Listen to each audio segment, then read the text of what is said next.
Welcome to the official Munzee Podcast. I'm Rob, also known as Coach V, your host and the president of Munzee. Yes, he's back. And I'm Craig, also known as C. Michelle. I started as an avid Munzee player, now proudly part of the team. I was going to say that too. And each week, because I'm back, we'll delve into Munzee's mysteries, divulge some secrets, and inform players from around the world just what is coming your way. So sit back, relax. Today's episode is episode number 1. That's right, episode number 1 of season 4, Rob. This is going on now in its 4th year. Wow. Yeah.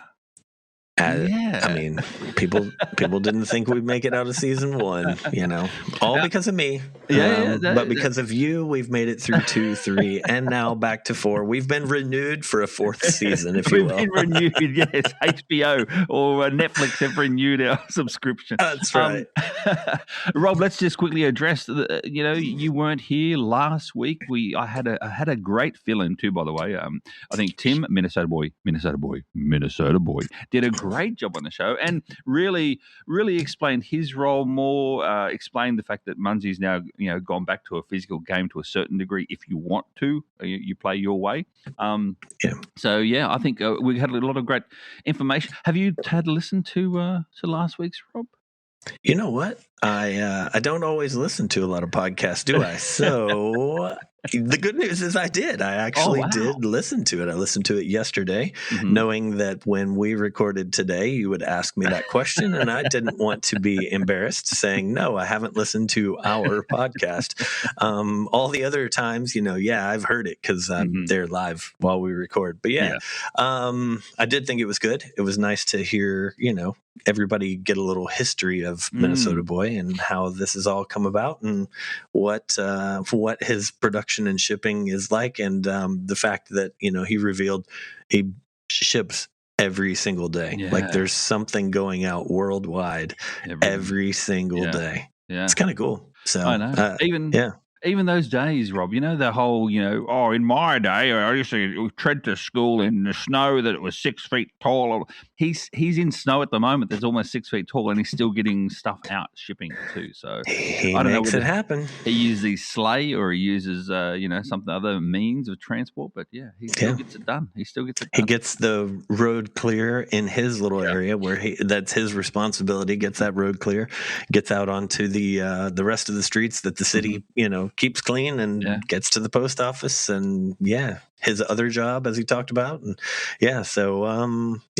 good for him to have filled in. Everybody hear from him a little bit.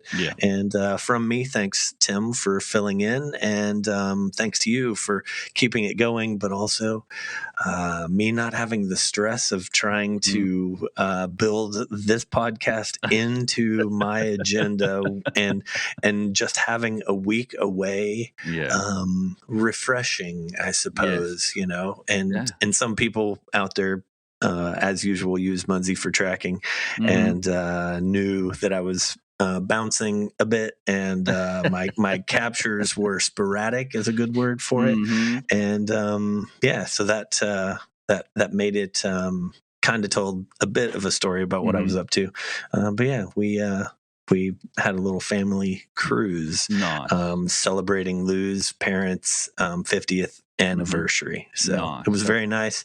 Not nearly the gameplay that I would have normally had, but we all had a good time, and now we're back. So, and those Munzee stalkers out there, of which I'm one as well, I will proudly say that, can actually see the clan that Rob, myself, and Minnesota Boy are in is lacking this last month because Rob is all the way down the bottom, and Minnesota Boy and myself are holding up the fort, so to speak. But that's what you do in these clan situations. It's true. And I suppose I should wrap up what I'm up to, what I have been up to with. I've got 2 crates to complete. That's where we're at. And the good news for you is I think I need like 4 captures in order to make it happen. So even though it's nearly freezing here, I don't have to go far to complete my 2 crates. And that should push us over the top. And let's be honest, Rob. Let's be honest. A nice walk, brisk walk, fresh air, sunshine does everyone the world of good when it comes to your physical and mental health as well. So get out there, mate. Enjoy the sunshine. Enjoy that fresh, crisp air of England, and we'll go from there. Meanwhile, mate, Happy New Year to yourself and all the Munzee listeners out there. Recently, this week, I met up with Old Man Trouble. Yes, and he didn't cause any of that either, which is unfortunate. Down here in Alabama. Nice. And I only knew he was down here because, you know when you got that, what's it called, that local capping feature on the app. Yeah. The one that's at the tiny little ribbon at the top of the screen that shows who's capping nearby, that's timing. The one. Yeah. That's the one. I saw him capping nearby and I went, hang on a second. So I reached out and we just met up for a quick chat and go from there. So that was really cool. So Old Man Trouble, mate. It was good seeing you, buddy. Good seeing you. You remember him from Woodstock. I do. And the MHQ events, he showed up there. Oh, yes. That's right. So that's right. Always good to see him, even if he was trouble back in the Battle of the Bards contest. That was when he definitely fulfilled the name. And he may have caused a little bit of trouble at the Texas events with Martez, but anyway, that's okay. They've he likes his beverages. Anyway, an entirely different story. Exactly. Moving on, Rob. Last weekend we had only a few events in New York, Florida, and California, and around the world we had Norway and Japan, Osaka, Japan, where I think Kevin from the Munzee Maniacs podcast visited PJ and Sarah in Osaka, Japan. So those three got together. Let's see if they actually recorded together or not. I dare say that's a no, but we'll soon see. Nothing has come out as yet. Rob, the leaderboards around the world over the weekend on Friday, mate? On Friday, we had Jaroslav Kos leading at 353,000, Vani 333,000, and Snickers 71 with 258,000. On Saturday, Rob, we had a millionaire. That's right, a millionaire this late in the month. It was a JB85 with 1.4 million points, followed closely, well, not really, by Eagle Dad and Xenia with 532,000 points, and then Anna Banana on 258,000 points. I just want to say Anna Banana rather than Anna Banana. 258,000 points. 391,000 according to the notes. Oh, what did I say? You said the line above 258,000. Oh, 309. Sorry about that, Anna Banana. That looks like a cool Florida event production of points. Is that right? Except for JB. I do believe JB was traveling at the time to see family. There you go. And so going through new areas in traveling time, that's what happens sometimes. You can use those what do you call them, the blasts and the double points it captures. And what also, about our new VACs? I bet that. Oh, she may have used the new VAC as well. So there you go. Well done. On Sunday, Rob. Sunday. Q22, Q17. I tried. You tried. 246,000. Munzee Prof, 214,000. And Jaroslav Kos, 188,000. Now, Rob, I did notice this.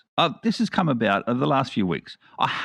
We haven't read out W. Helen's name on the daily leaderboard for some time. Is he relaxing maybe just a little bit to allow someone else to get up the leaderboard? Someone like, Cole Cracker Barrel 7?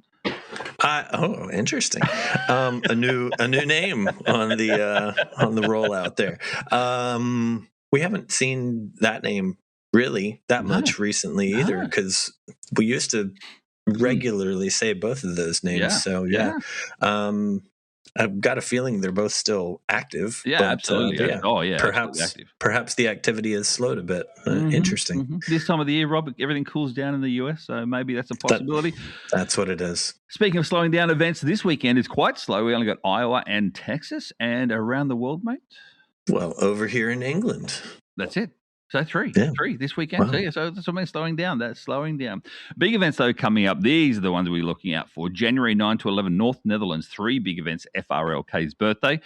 January 16 to 18. This one here is going to be bigger than normal. It's the Munzee Mecca over in Florida. It still needs more people to come. Florida, January, perfect weather. Lots of Munzees. I'm talking lots of Munzees. We're talking thousands, if not millions of Munzees are in there ready to go. I did notice, Rob, as well. Good old Cole Cracker Barrel 7. She's building up the area with different gardens as well. So that looks really cool. She did like a jumbo jet garden. It looks really cool too. So yeah, that's cool. I wonder about that because this is such a the event is being held in an entirely new area. Yeah. Like this is, I don't know if it would be considered like Midwestern Florida or what, because it's I don't remember when I looked at it. I can't remember if it was like 2-hour drive from Orlando, something like that. Yeah. But it's southwest out of Orlando, so even south out of Tampa. Yeah. So players who maybe have been to Munzee Mecca in the past, this is a whole new playing board. New area. I know I've never been to this area. No. Yeah, looking forward to it. Yeah, absolutely. So get there. I know Minnesota boy, and myself will be there. I'm not sure about anyone else, Rob. I'm pretty sure I'll be there. I still have to make a final arrangement. It's only like 2 weeks away, just saying. I pitched twice. But yeah, that is the plan. I should be there and seeing you guys. Yeah. Then in February 20th, we have Foley, Alabama, the day before the Bamarama Geocaching Mega. March 6th and 7th, Munzee Madness. 4 events, 1 on Friday, 3 on the Saturday as well over there in California. That one's starting to ramp up now as well when it comes to gardens. So all I'll say is please don't build gardens for these areas. The hosts build the gardens for the areas because the hosts know the area the best. The hosts know what's what, where people can blast things, where people can hand cap things. You know, the hosts are there for that particular purpose. So please refrain from building gardens somewhere, you know, where people are trying to sort of set up some or create a few things. I'll just say that. Meanwhile, Rob, September 18th to 20th, Munzee Mania in Minnesota. And I'll dare say, as I said before, you know, a few of us may be there at that one as well. So if you're a host of a growing event, please reach out and let me know, and we will go from there. Meanwhile, Rob, let's get into it now because we're 11 minutes in. What's happening this week in Munzee? It's been slowish because of the Christmas break. I get that. But we're coming into the new year, Rob. What's happening in the new year? Yeah, while we're out of office is not usually a great time to launch a lot of big brand new stuff. Exactly. I mean, yeah, that you're welcome, people. We have tried to learn this lesson many times in the past. But yeah, one of the things that has happened is the mailbox has ended. Yeah. You know, the adventure calendar, adventure mailbox. Hopefully everybody had, some good adventures with it. Got those caps in, got all of the rewards, has the mech to rebuild and just a good 31 days, hopefully. Exactly. And I will say this as well. It was 31 days. And I'm saying this because there was issues, etc., come up on the water cooler during the week. Someone said, we only got 1 or 3 Zeds or something for the 1 daily capture. It's like, hang on, you got 31 days of captures here, and it's not just Zeds. You don't just get Zeds. You get other things as well. And always the way, Rob, that these mailboxes in terms of price to point or price to value is always the value is over and above, well and truly over and above the actual price point. So you can't purchase what you get for the same price if without the mailbox. I'll just say that. Some people said, I can purchase these individually, and no, you can't. No, you can't. Unless you steal them. Yeah, it's true. In order to give the value, even though some of the days may have had low numbers of Zeds, it's the cumulative number across the 31 days of Zeds. And that's something that Mari and I have worked out over time where we've got an overall value, and some of the days to give and you also received the number of Zeds may be a bit low, just so that there is that, and you also received message on the pop-up. Exactly. So, but either way, a mailbox, no matter what it is always going to be better value to purchase a mailbox as opposed to try and get them all individually. In some cases, you can't, because you can't get that mech if you didn't have the mailbox. That's the other thing. Yeah. So there you go. Meanwhile, Robert, Clan Wars for January, I'll tell you, mate, you must have done a great job again for the second month in a row with the Clan Wars, because there was 0 comments, 0 complaints on the water cooler in regards to the Clan War requirement. So good job to keeping the people happy, Rob. Did you just spoon feed everyone? Is that what it is? What on earth makes you want to jinx this for either January or February? Because, what can I say? I am the game maker, the clan master, I don't know, master of ceremonies, if you will. I don't know. The MC of Clan Wars. Yeah. Who knows? Anyway, I try. You know that. I always try. Yeah. But can't please everyone. But it is nice when there's not an overwhelming number of this is the best or this is the worst. Yeah. Because, we just... I will say, Rob, it is a hard and tricky balance. You got to think about it this way. You've got players out there, for instance, who are brand new, and you've got to try and keep them in the game and try to keep them sort of, enjoying the game up to a certain level. But then again, you've got the big players out there as well that want the big points. They want to push themselves hard. They want to go out there and play hard as they can in order to get that level 6, for instance. You know what I mean? So you've got to have that equal balance there for all people. Not everyone should get level 5 and 6. That's the other thing. And so you've got to be in a clan that your clan is happy with levels 1, 2, 3, or 4. And go from there. So I do think you did a good job over the last 2 months, Rob. So keep it going. Keep it going. Nice to hear. I can't just have it boring and make it points only, because some people would literally be able to just sit back and earn multiple levels just from cap-on points. And especially using cap-on boosters. How's that? Right. How's that fun? It's not. So even if everyone said, oh, it's super fun to just get cap-on points, I know they'd be lying. So yeah, absolutely. That gets boring pretty quick, and it stops you from playing as much, Like yourself in the beginning of this episode, Rob, you said you've now pushing yourself to go outside to cap a few physicals in order to open your crates. So there you go. Meanwhile, Rob, the Mushroom Streak Bouncers, what's happening with them? They're there for 2025 bouncers. What's happening with them? Well, by the time we're listening to this, and like you said earlier, Happy New Year, by the way, the Mushroom Streak Bouncers will no longer be available for purchase because they were available for 2025. Yeah. And the good news for everyone is, you earned that final skin during the month of December, and you're only able to equip it starting on January 1st. So we last year decided that we would keep those streak bouncers on the map through January 31st of the following year. So the all of the mushrooms, however many you bought across the year, they're all still bouncing. They will be archived on January 31st. And the good news for those of you who purchased at least 8 of them, you will see a permanent mushroom that will sprout, if you will, on February 1st, 2nd, as we archive the current mushrooms. Good for us to have that little flex time because we have to make sure that all of the mushrooms are gone and archived before we give the permanent one. We've seen an issue with that in the past, so this year, let's hope. So 1st or 2nd, when you see all the mushrooms gone, then you'll see that permanent one come out. And then those of you who did that, you'll be able to continue to use all those skins. You'll only have the one. So if you want to turn the randomizer on, which is an awesome little tool, then go for it. Then we can keep seeing them. Absolutely. Meanwhile, Rob, brand new then for 2026. 2025 was the mushroom. What's happening in 2026? Well, the news is out. What's the new streak bouncer? We actually asked that question a couple weeks ago. I don't know if you remember, but just a little teaser. Hey, everybody, what do you think it's going to be? Because they've been garden themed, all of these times, and some of them a little more lifelike than others, with the garden gnome, the flamingo, the garden hedge itself, not really lifelike. That's just a tree, a plant, a shrub, It was the way the hedge was trimmed.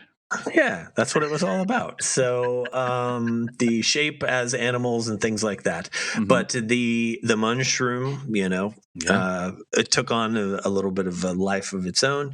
The garden glass, for example, not lifelike. Just the image that was in the glass was designed there and fun.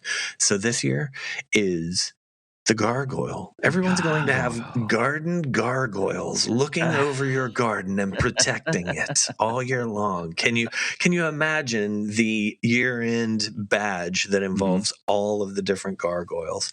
I'm looking forward to seeing all of them. But yeah, the first one has come out, and the skin that you can earn for January by playing every single day, which when you're listening, I hope that you capped on January 1st, is the Garotl. So it's an axolotl form, which is an aquatic creature from mostly found in Mexico. Interesting. Yeah. So the axolotl as a gargoyle. That's going to be a good one. And you can earn that by playing every day in January. That will come out February 1st. So why? You tell me the answer to a question. These are special. Yeah, everyone needs to actually read the blog on this one, okay? Participate in conversations about it. Let's all work together to explain what these are. They are unique. There's something new about these. What's new? What's different about these, Rob? These became a brainstorm, interesting idea through the Munzee team, and with the help of players as well. Players like, and she doesn't even know it, Munrose, for instance. And that is that you can capture these 1 to 9 captures as their normal base type. Capture 9 causes the gargoyle to crack, like the concrete of the gargoyle cracks. And then on capture 10, the cracking version comes out of the gargoyle. Now, what the cracking version is the axolotl. It's new, it's colorful, etc. And it sends out, this is the best part though, Rob, it sends out a co-owned bouncer. What's a co-owned bouncer, you asked? A co-owned bouncer is the person who originally owns the bouncer is still the owner of the bouncer, but also the person who cracks it open, just much like they did the dragons. The person who cracks it open, it also becomes an owner while that dragon is while that bouncer is bouncing around the map as well. It comes to a point where then it gets returned back to a gargoyle 1.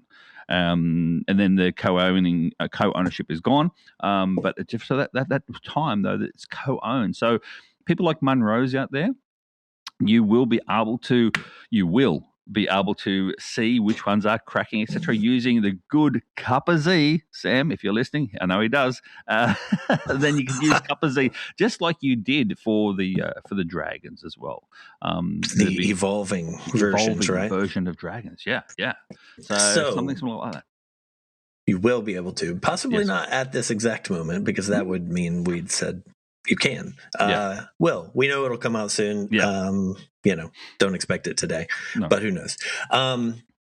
So the way that you've said this dual ownership makes it sound like there's going to be multiple people, 2 specifically, dual, that are going to be getting points from this. So the cap on points, for example, if you and I both owned this because you purchased it, okay, and you freed it from the store, if you will, it's bouncing around on that 10th capture.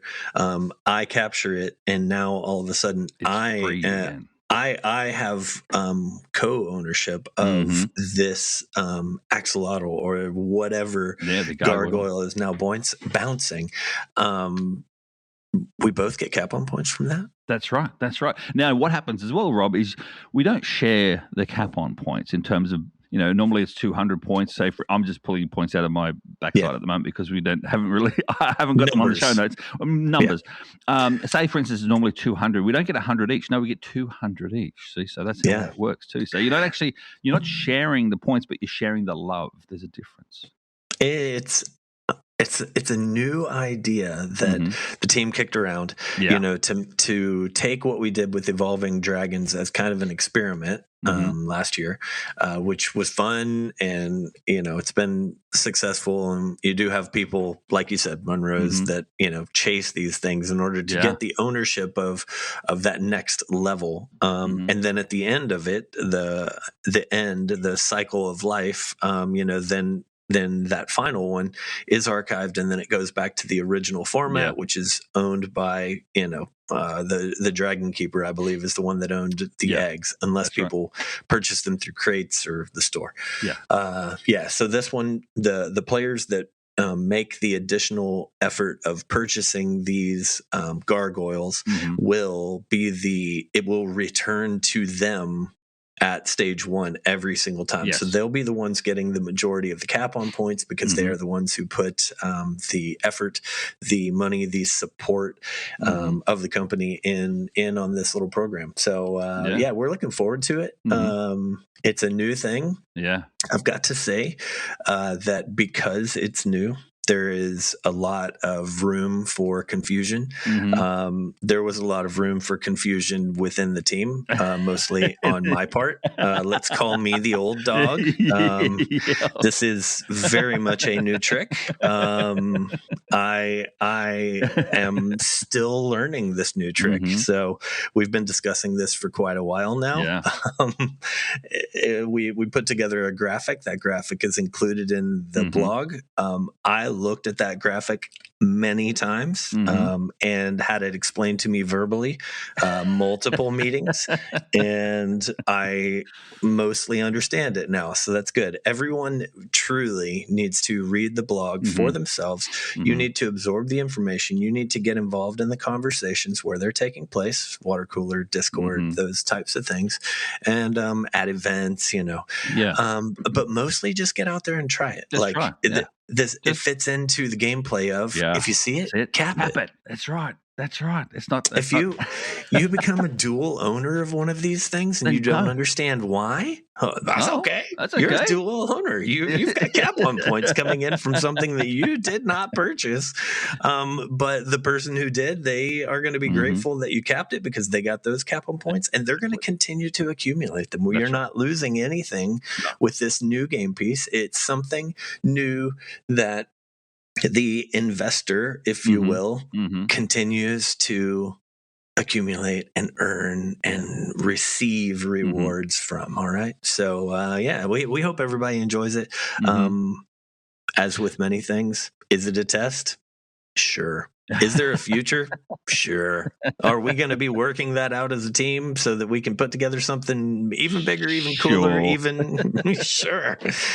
Yes, no, maybe so. Just to let everyone know as well, and this is not just for this particular gargoyle, but Munzee do have an actual testing site that's separate to any other site. So this has been under testing, like the VAC was under testing, like everything goes under testing before it gets released to the public. There's people on the water cooler, Rob, that said, why doesn't Munzee test these things before it goes? It does. It does get tested by a limited few amount of people, Munzee employees. And so we have had this on testing. It has gone well on testing. Does that roll across into the actual production app? 98% of the time it does. I'm not going to say 100 because I'm not going to jinx it. Exactly. So, it's the same as the pinata. Under testing, it went really well, and then all of a sudden, something happens and breaks some code. Pinata did. By the time people are listening to this, where my hope, based on everything and the follow through and the extra follow through and the additional checking of the follow through, we are feeling confident about this one. So I don't think I need to issue an apology. No, not just it. Maybe next week. We'll see. I'm sorry, just in case. Maybe next week. Tune into next week to see if Rob apologizes. Anyway, moving on, mate, to the question of the week. And this one I got from the water cooler. I know the answer to this, and I actually answered it in the water cooler as well. And that is, a double pop-up is happening sometimes when I capture a full treehouse or a skyland. So what that means is that, you say, for instance, you get five bouncers. As you go in and clear it, it pops up again. The second time you clear it again, it pops up again. Like double or triple pop-up sometimes happens. Do you know how this works, Rob? I know how it works. Do you know how it works, or do you want me to explain it for you? Well, how about if I say that I haven't read this? No, you players usually have the ability to come up with answers, including me. I'll play first. Yeah. Go on then. So what happens is, Rob, and I'm not sure if you've experienced it. I don't think you would have experienced this, but if you have the auto pop up, the auto pop up on, like the auto pop up off on. If that makes sense. Auto pop-up dismissal. Dismissals. Yeah, the dismissal, right? Okay. So if that's turned on, which I do not, because I want to see the pop-ups. So I would never see this. I turn it on. Yeah, so you would never see it. It takes 3 seconds for the auto pop-up to be dismissed anyway, and I've always dismissed mine before then. So what happens is, if you've got that already enabled, the dismiss enabled, then you just got to leave it go through its process, tick, tick, tick, tick, tick, over and over and over again. If you become someone like Rob, who can't wait those 3 seconds, then you start clicking the OK, then it doubles it up. So it reacts the first time because it hasn't dismissed that pop up the first time around. It hasn't done its job. So you're doing its job for it. So it comes back on again to try and say, no, let me do my job. So that's how it works. Is only on Treehouses and Skylands? No, any bouncer. Okay. So any pop-up at all. If you have that auto dismiss clicked on, then you leave it clicked on and you don't dismiss the pop-ups yourself. You let it actually work, do its job. But you see it more if you've got multiple bouncers coming through. Okay, so you and I both know that Sam listens and Sam puts together, okay, let's fix that type of assignments. Mm-hmm. So everyone can sit back, breathe easy, knowing that Sam knows now and Sam is on the case. I just don't click it. If you've got a pop-up auto dismissed on, just let it do its job. Just let it do it. Sam, or click it off and be like Rob, go, no, I gotta be quick, and click it and manually click it off.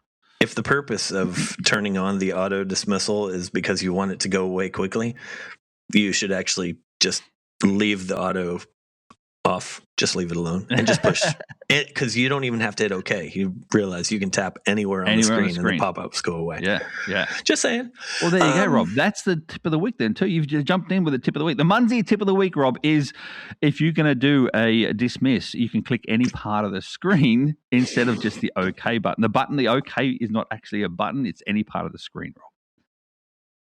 What can I say? Look at this is how we roll. You rolled straight into the Munzee tip of the week, mate. Well done. Meanwhile, that ends another official Munzee podcast. Thanks for joining us on this Munzee adventure. Don't forget, subscribe, rate, review on your favorite podcasting app, and join us next week for another informative episode where Rob may apologize. We'll soon see.